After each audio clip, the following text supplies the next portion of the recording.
Hello everyone, this is Defense Politics Asia, and this is the situation report or the summary for the day of 805 for the 8th of May. The frontline changes report, as usual, has already been published. Do check it out over at the DPA War channel. And so the strategic and tactical reporting. Oh, of course, you can also find this map on the DPA's website, or just check the description below. The link to the frontline changes report is on the map as well. The Russian Defense Ministry reported that they have launched a mass strike across Ukraine. The target this time round is power facilities again, and the military-industrial complex. So according to their information, they said that they have launched a long-range, high-precision missiles through sea and air missiles and Kinzhal. So Kinzhal is now used, as well as UAV is probably referring to the Garand 2. So we're going to carry on. That's all for that. I don't really like to cover that because usually it's quite pointless because they always come back. Like you hit the power plant, but then they still get electricity at the end of the day. So we go into the front lines and we go to the Kherson Front. So at the Kherson Front, we have fighting reported at Krinky, again, according to the Ukrainian Defense Ministry. And so this is still ongoing as usual. And then we have Russian Defense Ministry reported them shelling Avdiivka and Terhinka. So that's about it regarding the strategic situation around at the Kherson Front. There is geolocation of the Russian guided missile strike on Ukrainian positions near Avdiivka. And that's about it from the Kherson Front. We move into the Zaporizhzhia Front. So this is Zaporizhzhia City, and this is the Zaporizhzhia Front. At the Zaporizhzhia Front, actions are all within the Orikhiv sector, and the Russian forces continuing from yesterday's reporting. They are still fighting at the Robotine region as well as in the northwestern part of Verbove. So this is the ongoing thing as usual. There is some geolocation at Robotine itself. At Robotine, we have the TOS-1 1A, the thermobaric missile, is being used on Ukrainian position in the northern part of Robotine, which means the Ukrainians are still holding some very strong positions in the north, unwilling to give up their position. And but with this strike, I think many people have died. There is another strike over just near the stronghold over in the northeastern part of Robotine. Again, this is also another TOS-1A strike, which means that the Russians are now looking really determined to take the entire of Robotine with the use of thermobaric missiles. I don't think the Ukrainians will be able to hold the positions for much longer. Because no one is wants to die, and you have thermobaric missiles are being used on every single defensive positions. I think is gone. So that's all from the Robotine region.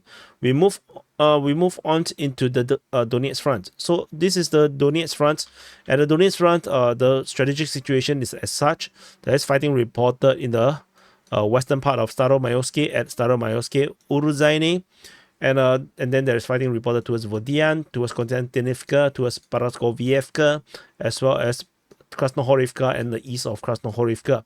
So this is the situation over at the Donetsk Front. So we go into the specific sectors. Over the Velika sector, there is some major changes regarding this front line around here. The Russian forces have launched massive assault, and they have conquered a lot of grounds in the western part of Staromayoske and as well as the southern part. In fact, the Russian forces have already entered into the southern part of Staromayoske, and which means that it won't take much longer before the Ukrainian forces will have to withdraw to the north of Staromayoske. This area here is all flat ground, which is why there isn't going to be any Ukrainian forces around here. The Russian forces is going to storm in from the east as well, from the west as well. Russian forces have also recaptured the southern part of Uruzhaine again. This is again changing hands again over the Uruzhaine. The Russian forces have previously taken ground, lost it, take again, lost it again. So now they are back for the third time. So this area here is looking really bad now for the Ukrainians, because the Russians now is conducting a concerted efforts from both sides on both of these twin towns, and it looks like the Russians are very determined to capture Staromayorsky and Uruzhainy. And this comes after somewhat of a 2 or 3 day like a lull period where the Russians seems to not get having much progress over at Avdiivka Front. Suddenly such major changes and happened over at this front line, so very, very significant in terms of the changes. So we move on away from this area. There is a geolocation of Russian airstrike on in the southeast of Makarivka. So this just shows that the Russian attack comes also with the support of glide bombs from the Air Force. We move into the Novomihailivka region or Konstantinivka region. Russian forces are reportedly attacking towards Vodian, Konstantinivka, and Paraskoviyevka. So that's about it. There's nothing much to talk about here. We move further up north. There's a geolocation northwest of Bobeda, which is a FPV drone attack on Ukrainian forces. Further away, there is a counter-artillery strike, I believe, over on the Ukrainian artillery. So that's about it in terms of the geolocations. In the Krasnohorivka region, the Battle of Krasnohorivka has a new developments. Russian forces now confirmed to have taken the eastern neighborhood, the most eastern part of the neighborhood of Krasnohorivka, just north of this heavy entrenchment in the east.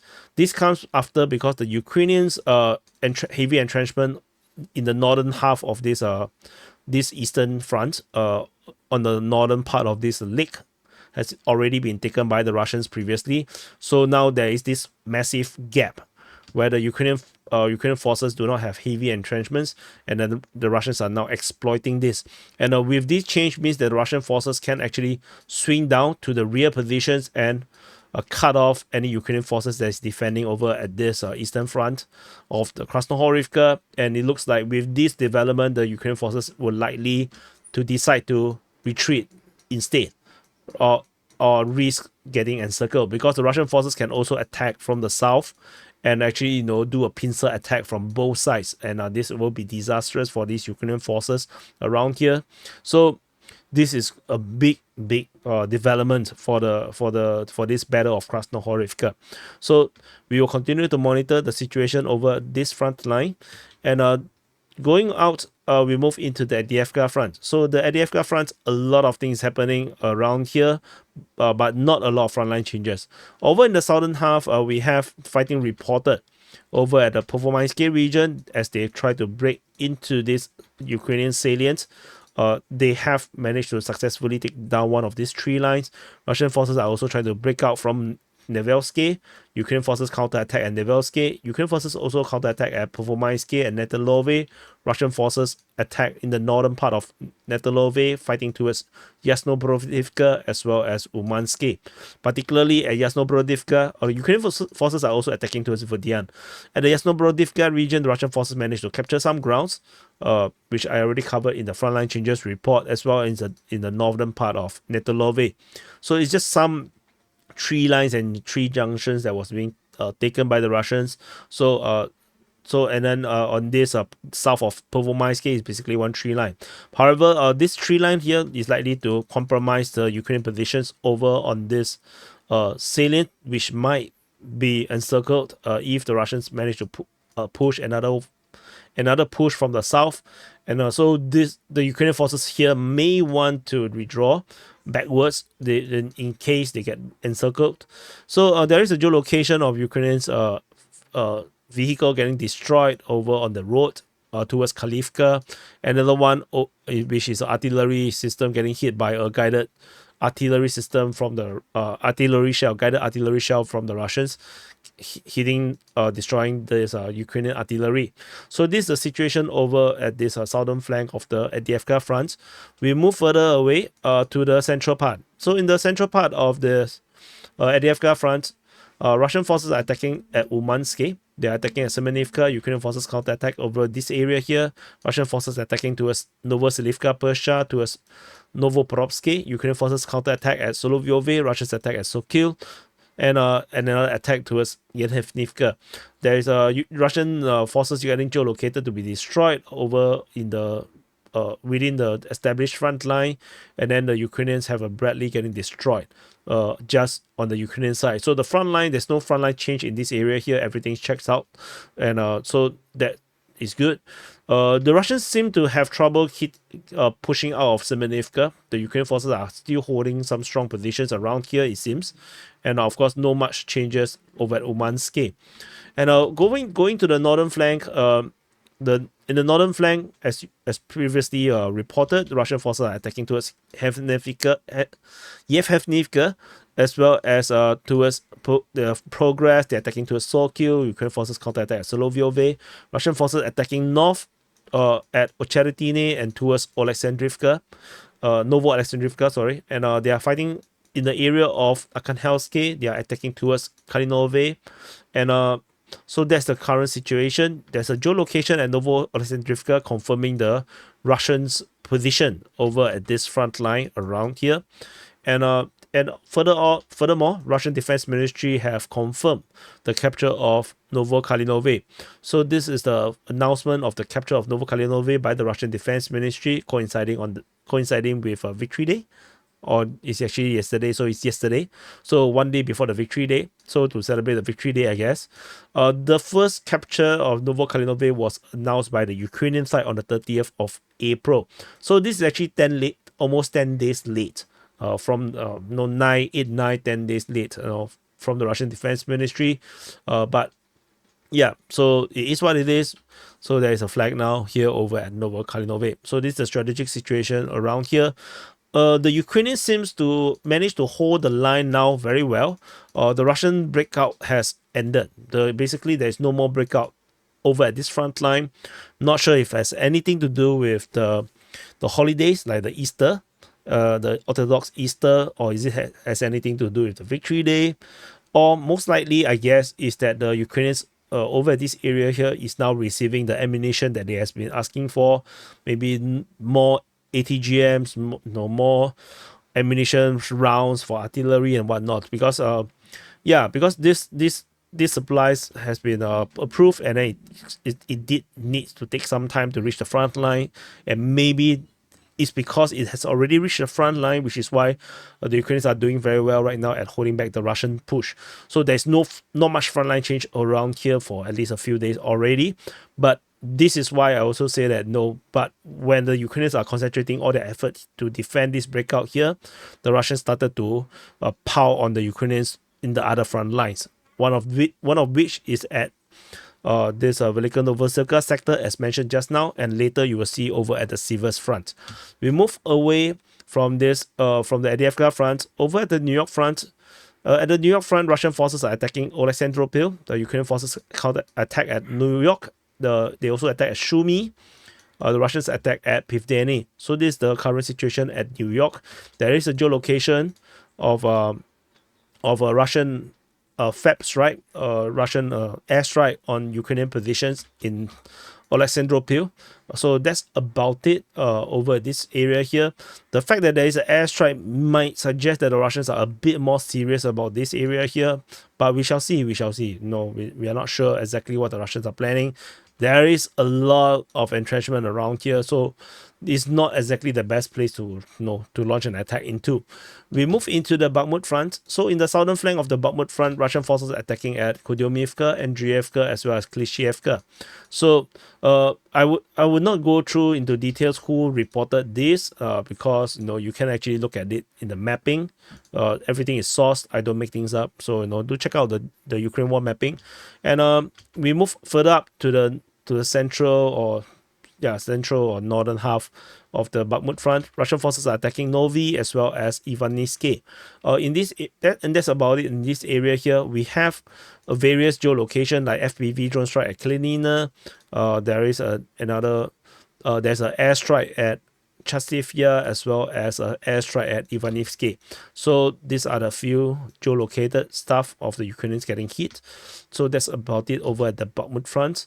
Further up north, in the northern flank, there is reports of Russians attacking towards Minkivka.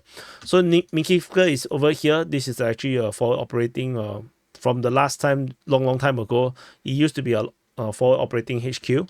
So the Russians are now attacking along this area here towards Minkivka. But yeah, so that's about it for now. There's no frontline change, so not much to really talk about. And look at this entrenchment. This is stupid. There's so much trenches. We move into the Siversk Front. So at the Siversk Front, Russian forces are attacking in the Bilohorivka, Verkhnokanyamsky, Spurny, in the northwest of Berestove towards Vimka, north of Vasily, and Rozolivka. Basically, every single location on the front line. The entire front line is now ablaze, and the Russians have suddenly put in even more effort into this area here, and probably to the surprise of the Ukrainians.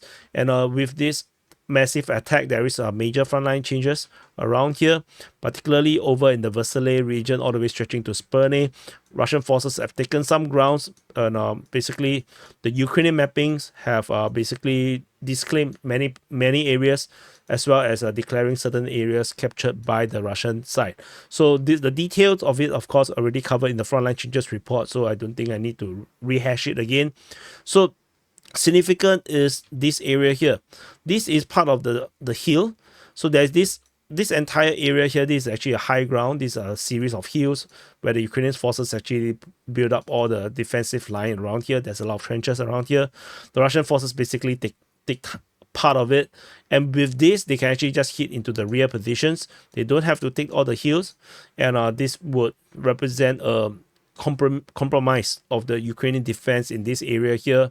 And this is not going to be good news for the Ukrainian side. As you can see, the Russian forces have taken at least one tree line, and one trench line, and they will be able to continue to attack down these tree lines, and through this area here, they can actually attack through the tree lines, and they can now storm to the rear. They can totally ignore all of this. So this is why this significant in terms of this frontline change. Over at the Kreminna Front, so at the Kreminna Front, there is a lot of things as well. So Russian forces are attacking towards within the Serebrentsky forestry. Ukrainian forces counterattack at Krychorivka. Russians attacking at Terny. This area, this is something new. At Novolyubivka, they're attacking at Nevsky, Makievka. So these are the field, and if you look at it, there seems to be a heavy concentration of attack in this area, representing as one big arrow. So if we zoom in a bit, particularly this is new. The Ukrainian Defense Ministry mentioned Novolyubivka for the first time in since forever. So Russian forces usually were attacking in the area of Nevsky. So now we have this new one, which means that the Russians have launched a new angle of attack in this area here, something to watch out for. So that's all for this Kreminna Front. We move into the Svatove Front. Over the Svatove Front, the Russian forces are fighting in the area of Zverdokhlibove. Yeah. Zverdokhlibove, and our Russians are attacking at Stemakivka. Ukrainian forces counterattack. Russians attack at Berestove and Pishchany. So this is the current strategic situation at the Svatove Front. So we'll continue to monitor. This is just a strategic situation. I don't have a lot to talk about tentatively, because it's still too little information. We shall see how. Over at this Kupyansk Front.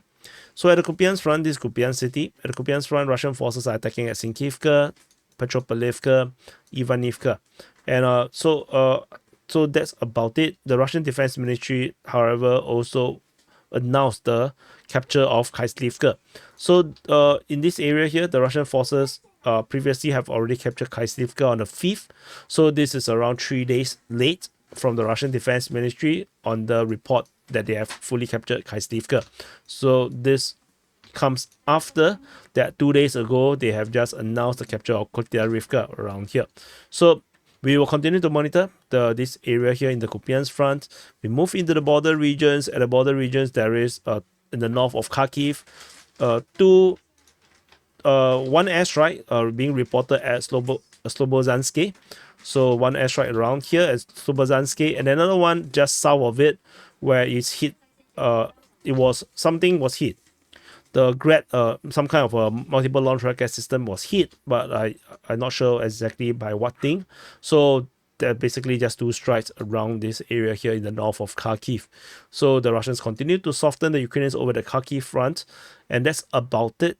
So this is the summary for the day of 805 for the 8th of May. Do press the like button, subscribe, and I'll see you guys in the next update.